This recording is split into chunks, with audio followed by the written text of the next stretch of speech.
भारत विविधताओं की भूमि है और यहाँ के लोग विभिन्न धर्मों और संस्कृतियों का पालन करते हैं। सभी धर्मों में कुछ रीति रिवाज और शिक्षाएं होती हैं जो अनुयायियों को उपदेश देने के लिए प्रभावित करती हैं।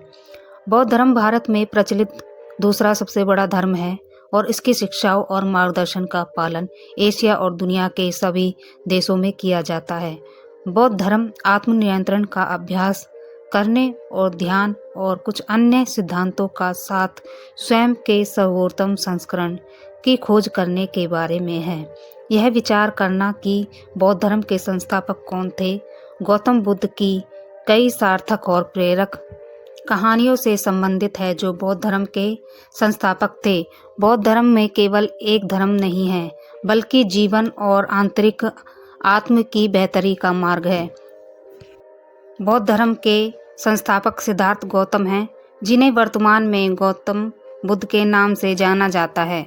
बौद्ध धर्म के अनुयायियों को बौद्ध कहा जाता है। बौद्ध धर्म के 3 मूल स्तंभ हैं जिनके इर्द गिर्द अभ्यास और मार्गदर्शन आधारित है और उनका पालन किया जाता है।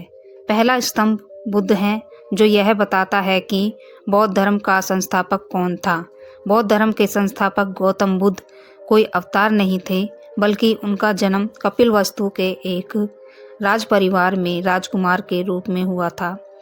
29 वर्ष की आयु में उन्होंने अपना घर छोड़ दिया और एक तपस्वी बन गए तथा अध्यात्म और सत्य के मार्ग पर चल पड़े।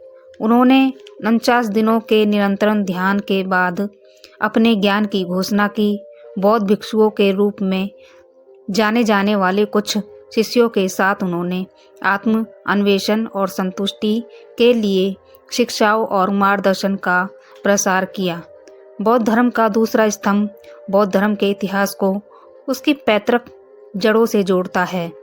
धम्म, जिसे बौद्ध धर्म की शिक्षा कहा जाता है, इस धर्म का दूसरा स्तंभ है। जीवन में उसकी बेहतरी से संबंधित सभी शिक्षाओं और मार्गदर्शन का अवलोकन। इसमें जीवन के 4 आर्य सत्य और मोक्ष का अष्टांगिक मार्ग शामिल है।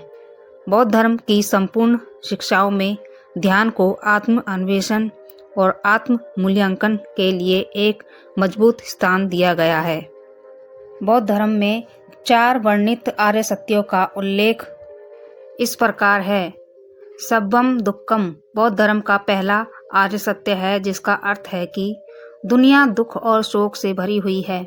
बौद्ध धर्म के इतिहास के अनुसार गौतम बुद्ध को अपने राज्य में एक वृद्ध व्यक्ति और बीमार व्यक्ति की हालत देखकर उसका एहसास हुआ था। द्वादशी निदान प्रत्यय समुत्पाद बौद्ध धर्म की दूसरी शिक्षा और महान सत्य है, जिसमें उल्लेख किया गया कि सभी दुखों और कष्टों का मुख्य कारण इच्छा है।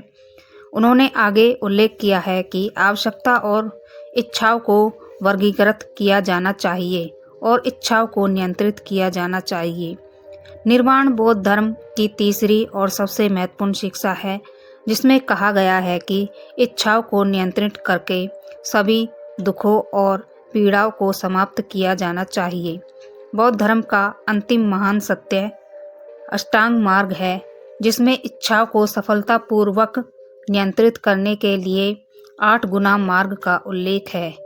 इस 8 गुना मार्ग का उल्लेख गौतम बुद्ध के लिए किया था, जो बौद्ध धर्म के संस्थापक थे। तीसरा स्तंभ संघ बौद्ध भिक्षुओं और भिक्षुणियों को अनुयायी कहा जाता है। बौद्ध धर्म का अष्टांगिक मार्ग इच्छाओं से मुक्ति पाने के लिए 8 गुना मार्ग बौद्ध धर्म का मूल स्तंभ है। ये 8 गुना जीवन के प्रत्येक पहलू से संबंधित है और प्रत्येक जीवन के दुख, पीड़ा और समस्याओं के लिए स्पष्ट समाधान प्रदान करते हैं। बौद्ध धर्म के संस्थापक और 8 गुना मार्गों के मार्गदर्शक गौतम बुद्ध द्वारा बताए गए सभी मार्गों का अनुसरण करते हैं। आइए हम अष्टांगिक मार्ग पर संक्षेप में चर्चा करें और इसकी व्याख्या करें। सम्मा दिट्ठी, इसका अर्थ है कि प्रकृति की चीज़ों और तत्वों के बारे में सही समझ। यह हमें किसी निष्कर्ष पर पहुंचने से पहले चीज़ों की गहराई से समझने पर ध्यान केंद्रित करने की शक्ति देता है। यह मानव स्वभाव में ज्ञान समावेश से संबंधित है।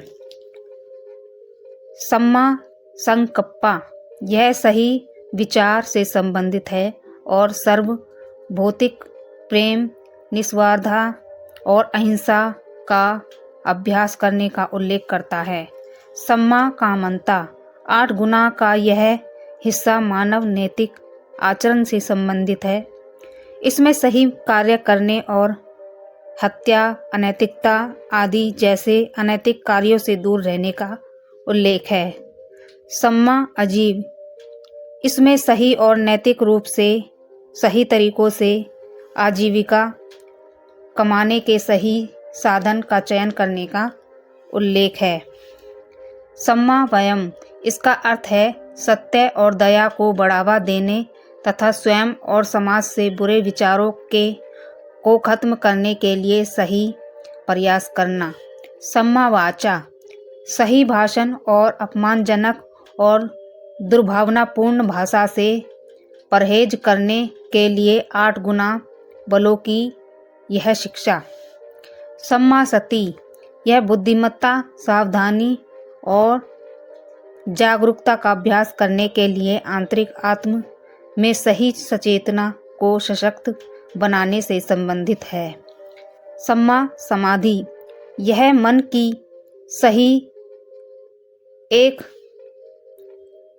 से जुड़ती है, एकाग्रता से जुड़ती है, जो अस्वस्थकर और भ्रष्ट विचारों को खत्म करती है और परिश्रमी पूरी तरह से जागरूक मन की स्थिति को प्राप्त करती है।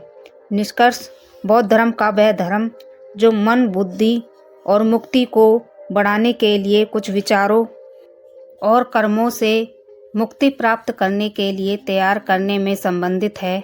कई देशों में कई लोग ज्ञान और मोक्ष प्राप्त करने के लिए 4 आर्य सत्य और अष्टांगिक मार्ग का अध्ययन और पालन कर रहे हैं।